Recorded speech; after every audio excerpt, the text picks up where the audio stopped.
नमस्कार, आप सभी का स्वागत करता हूं अपने YouTube चैनल सुरेंद्र सिंह बोरा में। साथियों, BEd versus BSTC supreme court modification and clarification याचिका Devesh Sharma versus union of India diary number 4303/2024 की आज माननीय सर्वोच्च न्यायालय में जस्टिस अनिरुद्ध बोस और जस्टिस सुधांशु धूलिया जी की बेंच में इस केस को सुना जाएगा और ये केस जो है कि सीरियल नंबर 301 पर लिस्टेड है।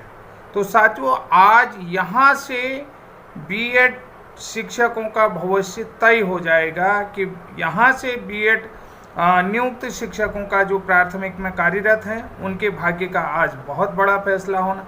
यहीं से बीएड के जो पूर्व के प्रशिक्षित और विशिष्ट बीटीसी शिक्षित हैं, जैसे कि 46,189 उत्तर प्रदेश में, उन अध्यापकों का भी भविष्य तय हो जाएगा जिनकी अभी तक ज्वाइनिंग नहीं हुई है। जैसा कि आप सभी लोग जानते हैं कि 11/8/2023 के सुप्रीम कोर्ट के जजमेंट में सभी बीएड नियुक्त शिक्षकों पर तलवार लटक गई थी, जिसमें छत्तीसगढ़, मध्य प्रदेश और उत्तर प्रदेश, पटना, बिहार, कोलकाता समेत तमाम जगहों पर, तमाम ऐसे राज्य हैं जहां पर बीएड ज्वाइनिंग शिक्षकों के साथ साथ सीबीएस यानी कि केंद्रीय विद्यालयों में नियुक्त अध्यापकों पर भी तलवार लटक गई है। चाहे वो केबीएस के हों, केंद्रीय विद्यालय के हों या आर्मी पब्लिक स्कूल के हों, सभी जगहों पर जो है कि बीएड नियुक्त शिक्षकों पर तलवार लटक गई थी। तो साथियों, ये केस आपने देखा होगा, पहले इस केस में एक तरीके से खबर आ रही थी कि ये केस अभी लिस्टेड नहीं होगा, ये लगभग अगस्त में सुना जाएगा। लेकिन यहाँ पर देखिए, क्लेरिफिकेशन एंड मॉडिफिकेशन की याचिका थी और जस्टिस अनिरुद्ध बोस जी का 10 अप्रैल को रिटायरमेंट होना है, तो इसलिए ये केस लिस्टेड हो चुका है। और यहाँ पर आज मैं ये कहना चाहूँगा कि जस्टिस अनिरुद्ध बोस के हाथ से बीएड का भाग्य तय होगा कि बीएड प्राथमिक में रहेगा या नहीं रहेगा। क्या उनके भाग्य में लिखा है, ये तो अभी माननीय सर्वोच्च न्यायालय के अधीन है और सर्वोच्च न्यायालय ही तय करेगा कि बीएड प्राथमिक में रहेगा या नहीं रहेगा।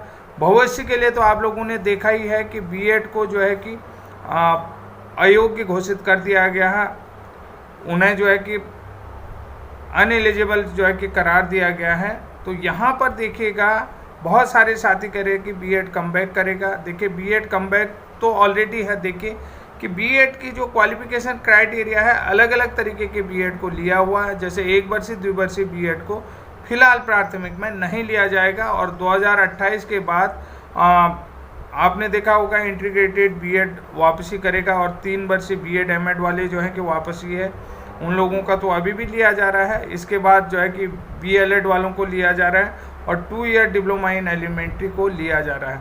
तो यहाँ पर जब तक डिप्लोमा इन एलिमेंट्री को सभी राज्य पूरी तरीके से प्रशिक्षण देना बंद नहीं कर देते, क्योंकि सरकार का एक नई एजुकेशन पॉलिसी में जो है कि शिक्षकों के लिए एक प्रशिक्षण का प्रावधान बनाया जा रहा है। तो अगर यहाँ पर एक प्रशिक्षण का प्रावधान बनाया जाता है तो पूर्व के जो है कि 1 वर्षीय बीएड और 2 वर्षीय बीएड वालों के साथ क्या होगा। तो यहीं से आज जो है कि इन सभी की नींव रखी जानी है और यहीं से सभी का भाग्य तय होना है और यहीं से सभी के भाग्य का फैसला भी आज होने वाला है कि ये लोग रहेंगे या नहीं रहेंगे, कौन लोग रहेंगे, कौन नहीं रहेंगे। ये बड़ा जो है कि टिपिकल मैटर है और ये मैटर इतना आसान नहीं था जितना आसान आप लोगों को दिख रहा था कि बीएड एलिजिबल है या नहीं है। क्योंकि मैं बहुत 3-4 दिन से बहुत सारी चीज़ों पर अध्ययन कर रहा हूँ और बहुत सारे डेटा मेरे पास रखे हुए हैं। मैं लगभग उत्तर प्रदेश के भी मेरे पास ये पूरे डेटा हैं। ये 3-4 पेज में कल भी आपको दिखा चुका हूँ, आज भी ये डेटा, ये पूरे चीज़ें हैं।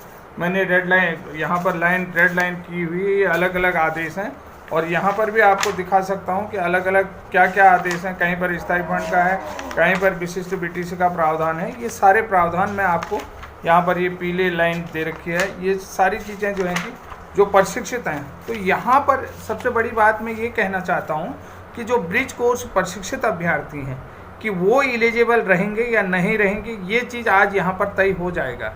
बीएड एलिजिबल, अब सरकार से जो डेटा मांगा है माननीय सर्वोच्च न्यायालय ने, वो डेटा सरकार सही तरीके से दे पाती है या नहीं दे पाती, रख पाती है या नहीं रख पाती है, और जो NIOS के माध्यम से ब्रिज कोर्स कराया गया है सभी राज्यों में, देश में पूरे एक साथ, तो उन लोगों के साथ किस तरीके का व्यवहार होता है, ये सारी चीज़ें देना, उन लोगों के लिए क्या फैसला आता है, ये बहुत देखने योग्य होगा। क्योंकि यहाँ पर से ही बहुत सारे जो प्रशिक्षित हैं, यानी कि जिनकी मिनिमम क्वालिफिकेशन कक्षा 1 से 5 तक पढ़ाने के लिए कंप्लीट है, लेकिन उनको अभी तक डाइट DLED के समकक्ष नहीं माना गया है। इन प्रपत्रों में वही चीज़ें हैं जो पहले से चली आई परंपरा है, उस परंपरा के अनुसार जिनकी मिनिमम क्वालिफिकेशन कंप्लीट है, और सरकार ने उन ऑर्डर में ये सारी चीज़ें कही हैं कि हम लोग जो हैं कि उनको पूरी तरीके से योग्य बनाने के बाद उनको नियुक्ति दिया, उनकी जो आहारता होती है, शैक्षिक आहारता होती है, वो कंप्लीट होती है, उसके बाद ही इनको नियुक्ति दी जाती है। ये सारी बातें उस चीज़ में कही जाती है और लिखी भी हुई, लिखित में है। ऐसा नहीं कि कोई मैं ऐसे ही वो मार रहा हूँ, व्यूअर के लिए काम कर रहा हूँ, कि बहुत सारे लोग कहते हैं कि व्यूअर के लिए काम करें, तो लेकिन एथेंटिक। और दूसरी बात मैं ये चीज़ बता देता हूँ कि आगे अभी बहुत सारे केसेज बाकी हैं। देखिए, जयवीर सिंह का केस भी आज ही लिस्टेड है, क्योंकि वो विज्ञापन भी जो उत्तराखंड में प्राथमिक शिक्षक भर्ती आया था, जिसमें BEd के भी आवेदन मांगे हुए और एलिजिबिलिटी दी हुई है, तो जयवीर सिंह में जो है उत्तराखंड BEd का भी भविष्य तय होना है। वो केस भी आज ही माननीय सुप्रीम कोर्ट में लिस्टेड है, ये भी मैं आपको बता देता हूँ। शायद उसका डायरी नंबर 3986 है बटे 2024 जयवीर सिंह वाला केस है।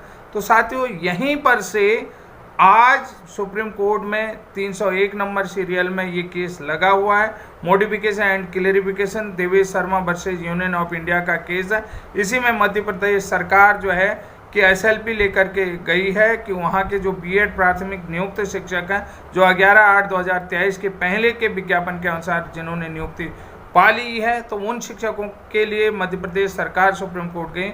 मध्य प्रदेश सरकार की तरफ से सॉलिसिटर जनरल तुषार मेहता जी पैरवी करेंगे और तुषार मेहता जी को उतारा जा रहा है। तो अब यहाँ पर तय ये भी होना है कि क्या उन लोगों का भविष्य सुरक्षित है जिनकी ज्वाइनिंग 11 अगस्त 2023 के बाद है। विभिन्न राज्यों में जो काउंसलिंग हुई है 11 अगस्त 2023 के बाद, तो क्या उन लोगों का भविष्य सुरक्षित रहेगा या नहीं रहेगा, ये तय करना है, ये डिसाइड करना है। ये आज सुप्रीम कोर्ट डिसाइड करेगा, क्योंकि यहाँ पर पहली चीज़ है कि वो कब का विज्ञापन है और उन विज्ञापनों के साथ सुप्रीम कोर्ट क्या फैसला देती है। ये बहुत बड़ी बात मैं आपको अपने वीडियो के माध्यम से बता रहा हूँ, क्योंकि बहुत सारे केसेज में हमने देखा है, जैसे NOPS राष्ट्रीय पुरानी पेंशन योजना है, स्कीम है, नेशनल ओल्ड पेंशन स्कीम जो है, NOPS की बात मैं कर रहा हूँ। तो वहाँ पर 2004 में जब उन लोगों को पेंशन दिया जाना था, तो 2005 वालों की भी नियुक्ति 2004 के ही विज्ञापन के अनुसार थी, तो उन लोगों को भी NOPS का फायदा दिया गया है। तो साथियों, यहाँ पर ये विज्ञापन को लेकर के एक कंट्रोडक्शन आपको देखने को मिलेगा। ये कंट्रोडक्शन अब आगे किस लेवल पर जाता है, आज ही इसको भी सुप्रीम कोर्ट तय करेगा। तो साथियों, ये महत्वपूर्ण जानकारी आपको कैसी लगी? आज के लिए इतना ही, तब तक के लिए जय हिंद, जय उत्तराखंड। वीडियो में बने रहे। जैसे ही सुप्रीम कोर्ट का फैसला आता है तो आप पूरे लोगों को बताया जाएगा कि किसकी जीत होती है, किसका तय होता है, BEd प्राथमिक में रहेगा या नहीं रहेगा। Thank you.